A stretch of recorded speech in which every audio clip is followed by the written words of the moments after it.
Let me discuss the general problem in the specific context of the measurement of poverty, and in particular the identification of the poor in a society. The identification of poverty with lowness of income, which relates to the GDP tradition of looking only at income, is a well-established tradition. But there is by now quite a substantial literature on its inadequacies.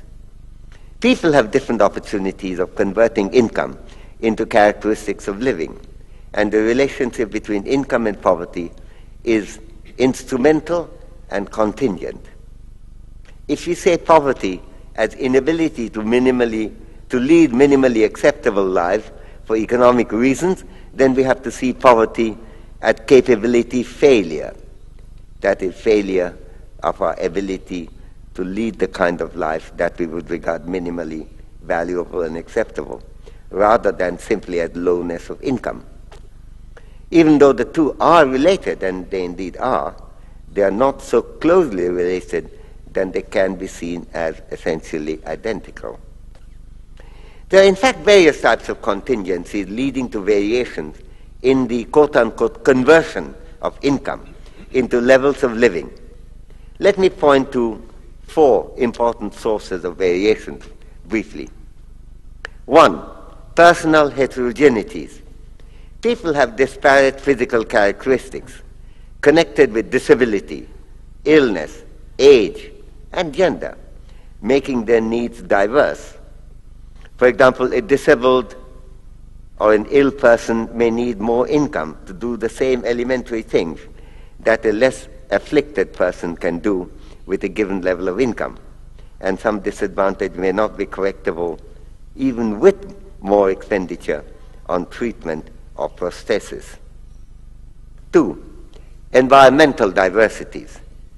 How far a given income will go will depend also on environmental conditions, including climatic circumstances, such as temperature ranges or rainfall and flooding.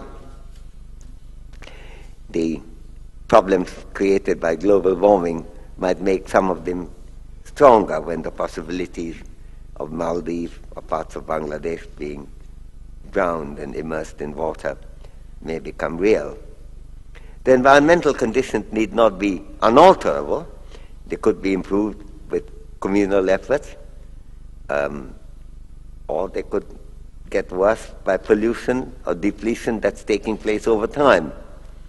But an individual may have, while these things could be affected by communal policy, an individual may have to take much of the environmental conditions as given in converted incomes and personal resources into functionings.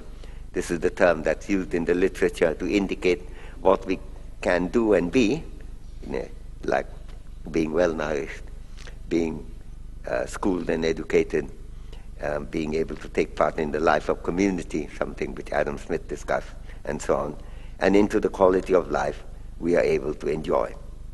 3, variations in social climate.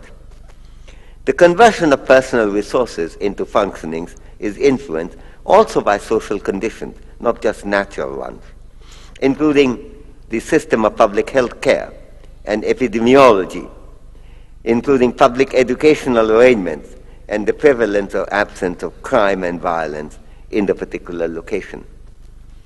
Aside from public facilities, the nature of community relationships can be very important, as the recent literature on social capital has tended to emphasize. 4, differences in relational perspectives. Established patterns of behavior in a community may also substantially vary the need for income to achieve the same elementary functionings. For example, to be able to quote a quote from Adam Smith, to appear in public without shame may require higher standards of clothing and other visible consumption in a richer society than in poorer one. Adam Smith said in The Wealth of Nations, at that time, you couldn't go around in London without a linen shirt and leather shoes, but in Scotland you still could, because of the differences in the standard of living that obtained between London on one side and, say, Glasgow on the other. The same applies to the personal resources needed for taking part in the life of the community, and in many contexts, even to fulfill the elementary requirement of self-respect.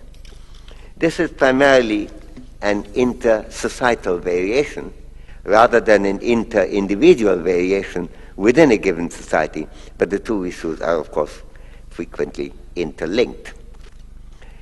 Wealth or income is not something we value for its own sake. A person with severe disability need not really be judged to be more advantaged than an able-bodied person, even if he or she has a higher income, that is, even if the disabled person has a higher income or wealth than the thoroughly fit person. We have to examine the overall capability that any person has to lead the kind of life she has reason to want to lead. And this requires that attention be paid to her personal characteristics, including her disabilities, if any, as well as to her income and other resources, since both can influence her actual capabilities. To ground the measurement of social achievement on the informational foundation of opulence and income distribution would be a confusion of ends and means. Income and opulence are things that we seek, as Aristotle put it, for the sake of something else. Nicomachean Ethics, he says in the first chapter, wealth is not what we are seeking because it's merely useful and for the sake of something else. That's the basic insight that we have to recollect here. Let me illustrate with the problem of physical disability from which many people suffer. Indeed, empirical statistics collected by the World Bank show that about 1 person in 10 in the world has some kind of significant disability that impairs their functioning. At the time of the statistics of the 6 billion people, 600 million people across the world, with a high proportion in developing countries, had serious disabilities of one kind or another which impaired their work, their functioning.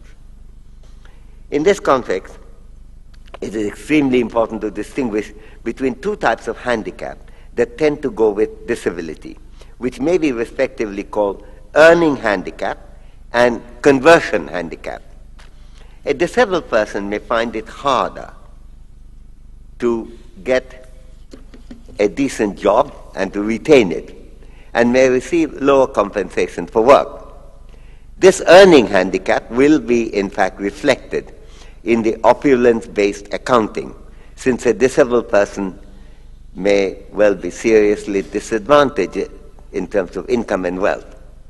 But that's only one part of the problem. To do the same thing as an able-bodied person, a person with physical disability may need more income than the able-bodied person to move easily or at all. A person who happens to be, say, crippled by an accident or by an illness may need assistance or prosthesis or both. The conversion of handicap refers to the disadvantages that a disabled person has in converting money into good living.